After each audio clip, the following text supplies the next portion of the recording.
Hey guys, welcome back to my channel. So today I'm back with another video. This video will analyze the Q3 results of InfoEdge जो कि कल ही आया था. ठीक है, तो हम लोग स्टार्ट कर देते हैं. तो हम लोग सबसे पहले देख लेते हैं कि रेवेन्यू फ्रॉम ऑपरेशंस कितना आया. वो है 403 करोड़. लास्ट क्वार्टर कितना था? 352 करोड़ के आसपास. और लास्ट ईयर सेम क्वार्टर में कितना था? 272 करोड़ के आसपास. तो हम लोग इसको एक बार एनालाइज कर लेंगे, क्वार्टर ऑन क्वार्टर कितना ग्रोथ था और ईयर ऑन ईयर कितना ग्रोथ था. तो उसकी वजह से मैंने एक एक्सेल शीट में सारे नंबर्स डाल दिया है. तो ये रहा सारे नंबर्स, उसको हम लोग स्प्लिट स्क्रीन कर लेंगे. तो अभी हम लोग इसको सारे नंबर्स को यहाँ पे डालने के बाद हम लोग ने ये देखा कि जो रेवेन्यू है, जो टॉप लाइन अभी हमने देखा है, उसके क्वार्टर ऑन क्वार्टर जो ग्रोथ है वो 13% था. ईयर ऑन ईयर ग्रोथ कितना है? 47%. ठीक है. सिमिलरली मैंने यहाँ पे एक्सपेंसेस भी डाल दिया है, जितने भी टोटल एक्सपेंसेस है, जो कि 302 करोड़ के आसपास है. ये सारे इन मिलियंस है, मैंने यहाँ पे सारे करोड्स में डाला हुआ है. ठीक है. 257 करोड़, यहाँ पे 216 करोड़. ठीक है. तो उसमें भी मैं देख रहा हूँ कि क्वार्टर ऑन क्वार्टर अच्छा ग्रोथ है, ईयर ऑन ईयर भी 40% ग्रोथ है, जो एक अच्छी बात नहीं होती है बिकॉज ये एक्सपेंसेस है, तो एक्सपेंसेस को हमेशा कंट्रोल में रखना होता है. नेक्स्ट चलते हैं यहाँ पे प्रॉफिट बिफोर एक्सेप्शनल आइटम्स में, जो कि कुछ नहीं है, बस इन दोनों का डिफरेंस होना चाहिए, जो कि हमारा ग्रॉस प्रॉफिट या ऑपरेटिंग प्रॉफिट होना चाहिए. तो ये भी मुझे 144 करोड़, 139 करोड़ और 88 करोड़. तो यहाँ पे मुझे बहुत ही अच्छा ग्रोथ दिख रहा है ईयर ऑन ईयर में. तो ईयर ऑन ईयर हमें पता है कि ये ज़्यादा वैलिड होती है ग्रोथ को कंपेयर करने के लिए. सो हम लोग 64% का ग्रोथ जो है वो बहुत ही अच्छा ग्रोथ हमें दिख रहा है. प्रॉफिट बिफोर टैक्स हमें कितना दिख रहा है यहाँ पे? 362 करोड़. यहाँ पे 9433 करोड़, जो कि लास्ट क्वार्टर में एक बहुत बड़ा एक एक्सेप्शनल नंबर आया था, जो हम लोग नीचे जाके एक बार देख लेंगे कहाँ पे. ये रेफर नोट नंबर 4 में आपको दिखाई दे सकता है. ठीक है. यहाँ पे 87 crore last year same quarter में था. तो अगर मैं क्वार्टर ऑन क्वार्टर को एनालाइज करूँ तो ये अच्छा नहीं होगा, ये करेक्ट एनालिसिस नहीं होगा. तो हम लोग यहाँ पे फिलहाल के लिए सिर्फ ईयर ऑन ईयर का ग्रोथ देख लेंगे, जो कि 3 टाइम्स से भी ज़्यादा growth, which is like a fabulous growth. Net profit की अगर मैं बात करूँ, यहाँ पे मुझे नेट प्रॉफिट दिख रहा है, जो कि 329 करोड़. अगेन ये क्वार्टर ऑन क्वार्टर उतना अच्छा नहीं दिखेगा. 70 करोड़ Q3 लास्ट ईयर का. तो उसमें भी मुझे 3.7 टाइम्स का ग्रोथ दिख रहा है, जो कि बहुत ही अच्छी ग्रोथ है. अब हम लोग नीचे आ जाएंगे, देखेंगे कि ये जो एक्सेप्शनल आइटम्स है वो क्या क्या था. अभी एक और चीज़, उसमें जाने से पहले मैं एक और चीज़ बता देना चाहता हूँ. 217 करोड़ के आसपास इस क्वार्टर में भी आया है, राइट. तो उसमें अगर मैं इसको हटा भी देता हूँ, फिर भी मेरा ग्रोथ जो है वो 143 करोड़ एज अगेंस्ट 87 करोड़ रहेगा. ठीक है. अगर मैं ये एक्सेप्शनल आइटम हटा भी देता हूँ इस क्वार्टर, फिर भी इन्होंने कितना किया? 64 करोड़, 64% की एक ग्रोथ दिखाई है, जो कि आप इस प्रॉफिट में देख सकते हो. ठीक है. तो अभी हम लोग नीचे चले आएंगे, रेफर करेंगे इस नोट को, नोट नंबर 4 में, और देखेंगे कि क्या हुआ था एग्जैक्टली. तो यहाँ पे आप लोग देख सकते हो कि एक्सेप्शनल आइटम्स यहाँ पे नोट 4 में लिखा हुआ है. तो जोमेटो के जो ऑफर फॉर सेल आया था बिकॉज ऑफ दैट आईपीओ, उसमें उन्होंने जो स्टेक अपना बेचा था वहाँ से उनको कुछ इनकम हुआ था. ठीक है. और हुआ था फेयर वैल्यूएशन ऑफ इन्वेस्टमेंट में, जिससे कि उनको सबसे ज़्यादा वो जो वैल्यू है वहाँ से आई थी. फेयर वैल्यू ऑफ इन्वेस्टमेंट जो है वो एक्चुअली पहले कुछ और जेवी हुआ करता था. ये जो जोमेटो प्राइवेट लिमिटेड हुआ करता था, अभी ये जोमेटो लिमिटेड हुआ है. तो ये रीअसेसमेंट के बाद, ये रीवैल्यूएट करने के बाद, इसका जो एक गेन आया था वो इन्फो एज को एक फ़ायदा दे गया था. ठीक है. तो वो एक एक्चुअली एक अकाउंटिंग स्टैंडर्ड की वजह से वो गेन आया था. तो ये हम लोग उतना इन डेप्थ में नहीं जाएंगे, हमें बस उतना देखना था कि ये एक्सेप्शनल आइटम्स था क्या. मेनली ये जोमेटो से था. ठीक है. नेक्स्ट यहाँ पे हमने सारे जो रेवेन्यू प्रॉफिट वो सारे देख लिया. हमारा जो रेवेन्यू प्रॉफिट की जो ईयर ऑन ईयर ग्रोथ था वो देख ही सकते हो कि कितना अच्छा ग्रोथ था. ठीक है. तो ओवरऑल नंबर्स में मुझे बहुत अच्छा लगा. हम लोग एक थोड़ा सा और हाइलाइट्स पे भी जाएंगे. अभी उन्होंने हाइलाइट्स क्या डाला है वो भी देख लेते हैं नीचे जाके, राइट. तो हम लोग नीचे जाएंगे. जैसे कि मैंने अभी बोला था जॉइंट वेंचर्स के बारे में, तो आप देख सकते हो कि जोमेटो लिमिटेड है अभी जॉइंट वेंचर. पहले ये जोमेटो प्राइवेट लिमिटेड हुआ करता था टिल जुलाई 23, जो कि मतलब आईपीओ का आने से पहले तक. तो ये रहा हमारा स्टैंड अलोन हाईलाइट्स, जो कि हम देख सकते हैं कि इस लास्ट क्वार्टर में जो Q3 का क्वार्टर था वहाँ पे रिकॉर्ड बिलिंग हुआ है, जो ईयर ऑन ईयर 58% से ग्रो हुआ है. 468 करोड़ की बिलिंग हुई है.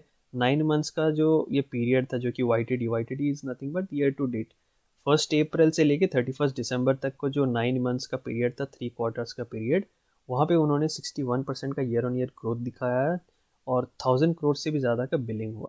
तो बिलिंग मेनली कहाँ से आया है, उनका जो एक्वायर्ड ऑपरेटिंग बिजनेस है जो उन्होंने एक्वायर करके रखा है आई एम जॉब, स्वयं एंड डू सिलेक्ट में, जिससे कि उनको 486 करोड़ की इनकम हुई है, जो 60% से ईयर ऑन ईयर ग्रो किया है, जो कि बहुत ही अच्छी बात है। यहाँ पे अगर मैं YTD की बात करूँ, यहाँ पे भी उनका 1200 करोड़ की इनकम हुई है, जहाँ पे वो 63% से ईयर ऑन ईयर ग्रो किया है। नीचे आ जाएंगे तो हमें दिखेगा कि यहाँ पे रिक्रूटमेंट सोल्यूशन 375 करोड़ की बिलिंग हुआ है, 80% ईयर ऑन ईयर ग्रोथ है। फ्री को अलग से उन्होंने किया है 309 करोड़, 85% से बढ़ गया है ईयर ऑन ईयर। और यहाँ पे भी YTD से भी हम लोग देख सकते हैं कि 78% से ये बढ़ गया और 82% से नौकरी का भी बढ़ गया है। तो ये क्वार्टरली एनालिसिस है, ये YTD वाला एनालिसिस हो गया। एज कम्पेयर टू Q3, यहाँ पे भी ईयर ऑन प्रीवियस ईयर में भी अच्छा खासा ग्रोथ है। तो अगर मैं ग्रोथ की नंबर देखूंगा तो बहुत ही अच्छा ग्रोथ है। अगर मैं पहले भी जाऊंगा 50-60% से ग्रो हुआ है, नीचे भी आ जाएंगे तो 80-70-80% से ग्रो हुआ है। So I think overall, I think growth का जो नंबर्स है वो बहुत ही अच्छा लग रहा है मुझे। यहाँ पे नीचे आ जाएंगे तो यहाँ पे क्वार्टर में 99 एकर्स से इस क्वार्टर में कितना है, 61 करोड़ की बिलिंग हुई है, 17% ईयर ऑन ईयर ग्रोथ है। अगर मैं YTD की बात करूँगा, यहाँ पे भी 34% से ग्रो हुआ है, नीचे भी आएंगे तो अच्छा ग्रोथ दिख रहा है मुझे। अगर मैं ऑपरेटिंग कैश EBITDA की बात करूँगा, इसमें भी मुझे 113% की ग्रोथ दिख रही है। Okay, that's a very beautiful number. YTD में भी 200% ग्रोथ। आई थिंक ग्रोथ के हिसाब से अगर देखेंगे तो कैश EBITDA भी बहुत ज़्यादा ग्रो हुआ है। Since our IPO 15 years ago, IT hiring has been bullish. It is now and it shows no sign of slowing down. तो इनका जो मैनेजिंग डायरेक्टर और CEO है इन्फो एज का, हितेश ओबेरॉय, उन्होंने क्या लिखा है कि जो IPO आया था 15 साल पहले, तब से लेकर के अभी तक कोई स्लो डाउन नहीं हुआ है हायरिंग में, जिससे कि पता चलता है कि आने वाले बिजनेस भी बहुत ही अच्छा करेंगे वो लोग। ठीक है, तो ये हमारा हो गया पहला पॉइंट। हमने देख लिया कि रेवेन्यू प्रॉफिट वगैरह, ठीक है, वो बहुत ही अच्छे नंबर्स थे। अभी हमने उनका जो की हाईलाइट्स है, की पॉइंट्स है, वो भी डिस्कस किया, जो कि कैश EBITDA हो गया या ईयर ऑन ईयर जो उनका ग्रोथ था, सारे नंबर्स हमने देख लिया। सारे जितने भी उनका स्टार्टअप जितने भी इन्वेस्ट किए हुए, IIM जॉब्स हो गया, नौकरी हो गया, जीवन साथी एंड अदर बिजनेस यूनिट्स भी हमने देख लिया, 99 एकड़ शिक्षा.com। तो ये सारे जो नंबर्स हैं मुझे बहुत ही अच्छा लग रहा है। और जो ग्रोथ दिखाया इन्होंने 60-50-60, कहीं कहीं 100%, 200% से भी ग्रो किया है, तो overall I don't see any problem. अभी थर्ड पॉइंट हम लोग क्या देखने वाले हैं कि कहाँ कहाँ उन्होंने इस बार इन्वेस्ट किया या एक्वायर किया है। ठीक है, तो उसके लिए मैं एक और तो अभी यहाँ पे आ जाते हैं। हमने रिसेंटली देखा कि 24 जैन को उन्होंने क्या किया, एक्वायर किया एक डेटिंग प्लेटफॉर्म आयल करके फॉर 150 करोड़। उनका जो ये बिजनेस यूनिट का एक्विजिशन था, उससे मुझे एक बहुत ही इंटरेस्टिंग फैक्ट पता चल रहा है कि while IELTS acquisition and Jeevansathi under its arms, Info Edge wants to double down on its matchmaking business. तो अभी आयल आ गया, ठीक है, उन्होंने एक्वायर कर लिया। जीवन साथी उनके पास ऑलरेडी था, तो अभी आयल और जीवन साथी को वो एक सिंक में बनाना चाहते हैं दोनों बिजनेस को। अभी आयल एक डेटिंग प्लेटफॉर्म हो गया, जीवन साथी अभी एक मैरिज रिलेटेड प्लेटफॉर्म हो गया। तो दोनों ना एक ही सेक्टर, एक ही सेगमेंट से बिलोंग करते हैं। तो डेटिंग के बाद डेफिनेटली लोग मैरिज के लिए जाएंगे, तो ये एक बहुत ही अच्छा आई मीन सिंक हो गया दोनों बिजनेस का। तो इससे एक बढ़िया बिजनेस वो लोग बना सकते हैं। तो ये एक्विजिशन मुझे बहुत ही पॉजिटिव लग रहा है। नेक्स्ट आ जाते हैं यहाँ पे, जो उन्होंने 7 मिलियन इन्वेस्टमेंट हुआ है जीनी मोड में। ठीक है, तो यहाँ पे भी आ रहा है कि the fresh funding comes out of 4 months after Info Edge invested 2.2 million as a part of seed round. तो उन्होंने पहले 2.25 मिलियन ऑलरेडी इन्वेस्ट कर चुके थे जीनी मोड में, और ऊपर से उन्होंने 7 मिलियन और ऐड किया है, right. Info Edge which owns and operates multiple business and invested 7 million ने सीरीज ए राउंड फंडिंग। पहले सीड राउंड में उन्होंने 2.25 मिलियन इन्वेस्ट किया, अभी सीरीज ए में $7 मिलियन की इन्वेस्टमेंट किया है जीनी मोड में, जो कि बहुत बड़ा इन्वेस्टमेंट होती है। ठीक है, तो ये एक्चुअली में ये कंपनी करती क्या है।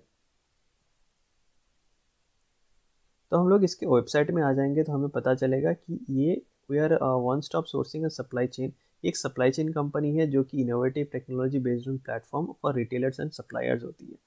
ठीक है, और emphasis is on ethical sourcing across categories like home textile, furniture, apparels, accessories. तो ये लोग प्रोडक्ट कस्टमाइजेशन करते हैं। फॉर एग्जांपल इनका प्रोडक्ट है क्या, होम टेक्सटाइल में है बेडिंग हो गया, कारपेट्स हो गए, ठीक है, अप्रैल में आपका ड्रेसिंग्स हो गया, सारे कैटेगरी में आपको मिल जाएंगे। फर्नीचर में भी बेडरूम डाइनिंग सारे जो फर्नीचर्स होते हैं अलग अलग रूम्स के हिसाब से, वो भी वो लोग प्रोडक्ट कस्टमाइज करके बनाते हैं। ठीक है, और order transparency, streamlining supply chain, तो बहुत ही एक नीश सेक्टर को ये लोग फोकस किया है, जहाँ पे उन्होंने कस्टमाइजेशन जो एक अच्छी बात होती है कभी कभी कस्टमर को लगता है नहीं ये वाला जो बेडिंग था, ये कारपेट था, ये डाइनिंग टेबल था, ये थोड़ा सा इस तरीके से होना चाहिए था। तो ये एक बहुत ही अच्छा चीज़ें वो लोग ऑफर करते हैं, तो उसमें इन्फोएज ने इन्वेस्ट किया, जो कि बहुत ही पॉजिटिव बात लगी। नेक्स्ट आ जाते हैं, अभी रिसेंट न्यूज़ में 26 जैन को एक खबर आई थी कि शॉप किराना ने रेस किया $38 million led by Info Edge and other ventures, right. तो इन्फोएज शॉप किराना में भी इन्वेस्ट किया है। अब शॉप किराना करती क्या है? तो शॉप किराना एक्चुअली एक B2B बिजनेस है, जहाँ पे वो जो किराना शॉप्स नहीं होते, आई मीन ये एक अनऑर्गेनाइज सेक्टर्स होते हैं, जहाँ पे छोटे छोटे दुकान में आपको सारे ग्रॉसरी हो गया या वेजिटेबल्स हो गया, कुछ भी हो गया, तो ये छोटे छोटे दुकान में भी आपको मिल जाते हैं। बट ये मतलब स्केल नहीं कर पाएंगे अपना, क्योंकि ये अनऑर्गेनाइज सेक्टर में है। तब इनको बेनिफिट मिल गया कि ये जो कंपनी है शॉप किराना, ये क्या कर रही है कि ये छोटे छोटे बिजनेस को बड़े बड़े ब्रांड्स के साथ लिंक करेंगे। तो अब ये छोटे बिजनेस उनके थ्रू अपना सामान बेचेंगे। It's kind of like big basket वगैरह, जहाँ पे ग्रॉसरीज होती है। ठीक है, तो उस तरीके से आप छोटे दुकान से, फ्लिपकार्ट जैसे, फ्लिपकार्ट का खुद का कुछ प्रोडक्ट नहीं है, it's just medium between the retailers and the shopkeepers, right. तो उसकी उसी तरीके से ये थोड़ा सा और नीश में चला गया, और छोटे छोटे बिजनेस को टारगेट कर रहा है, जहाँ पे एकदम छोटा छोटा दुकान होते हैं, उसको टारगेट कर रही है। तो ये एक बहुत ही अच्छा एक थॉट लगा मुझे शॉप किराना का जो बिजनेस मॉडल है। तो वहाँ पे भी इन्फोएज ने अच्छा खासा इन्वेस्ट किया है, तो वहाँ से भी इस सारे जो इन्वेस्टमेंट्स है फ्यूचर में उनको बहुत ही अच्छा कैश प्रोवाइड करेगी। ठीक है, तो इन्वेस्टमेंट्स हमने देख लिया, जो कि बहुत अच्छा लगा मुझे इन्वेस्टमेंट सारे। नेक्स्ट आ जाते हैं कि उसका जो चार्ट दिख रहा है वो कैसा दिख रहा है। ठीक है, थोड़ा बहुत टेक्निकल पे भी आ जाते हैं। तो ये अभी करेंटली 4406 पे है। आई थिंक 4000 का जो ये लेवल है, ये बहुत ही क्रूशियल होने वाली है। यहाँ पे एक बार सपोर्ट लिया था अराउंड मार्च में 2021 के टाइम पे। तो एक साल के आसपास होने वाला है जब ये इस तरीके का डिप आया था यहाँ पे। बट ये जो डिप है वो बहुत बड़ा डिप है, तो यहाँ से मुझे नहीं लगता कि बहुत ज़्यादा नीचे रिस्क या डाउनवर्ड रिस्क यहाँ पे बहुत कम लगती है। अगर 4000 टच भी करता है तो मुझे लगता है कि इससे बहुत ज़्यादा नीचे जाने वाली है। 4000 से मे बी ये बाउंस बैक कर दे, क्या पता ये इसी लेवल से बाउंस बैक कर दे। तो ये बहुत ही अच्छा एक एक्यूमुलेटिंग जोन है मेरे हिसाब से। मैं तो इसी हफ्ते इसको एक्यूमुलेट करूँगा भी थोड़ा बहुत। तो यही था मेरा कंक्लूजन। एक बार फिर से बता देते हैं कि मुझे रेवेन्यू नंबर्स अच्छे लगे, उनका प्रॉफिट अच्छा लगा। उन्होंने जो रिकवर किया था पिछले, जो एक वन टाइम जो इनकम आया था जोमेटो के सेल की वजह से, उसको भी अच्छे से कवर अप किया। फिर भी उनका प्रॉफिट उतना ज़्यादा डिक्लाइन नहीं करी है। वो प्रॉफिट इनफैक्ट उनका 64% से अप गई है। ऊपर से उनका जो इन्वेस्टमेंट्स चला है इस मंथ में, बहुत सारे इन्वेस्टमेंट्स किया है, कुछ कुछ एक्विजिशन लाइक आयल उन्होंने एक्वायर किया है। इसके बाद हमने इनफैक्ट उनका हाइलाइट्स भी देख लिया कि उन्होंने बहुत अच्छा ग्रोथ दिखाया, चाहे वो कैश हो, चाहे वो पर्टिकुलर उनका जो स्टार्टअप्स है, स्टार्टअप में जहाँ पे उन्होंने इन्वेस्ट किया है वहाँ से भी अच्छा खासा उनको कैश मिला है, जो कैश बहुत ही अच्छी तरीके से ग्रो भी किया है ईयर ऑन ईयर।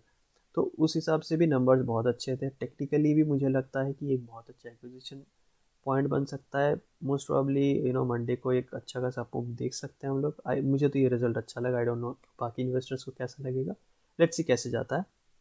तो यही था मेरा कंक्लूजन। मुझे रिजल्ट अच्छा लगा। आपको ये वीडियो अच्छा लगा तो आप ज़रूर इसको लाइक कीजिए, कमेंट कीजिए, और डेफिनेटली मुझे बताइए कि अगर आपको कुछ और कंपनीज के बारे में जानना है, कुछ आपके पास कुछ क्वेश्चंस है, तो आप डेफिनेटली आप कमेंट्स में बता सकते हैं। मैं उसको आंसर करने के लिए पूरा रेडी हूँ। ठीक है, तो hope you like this video. Do like and subscribe. So see you in the next video. Bye bye.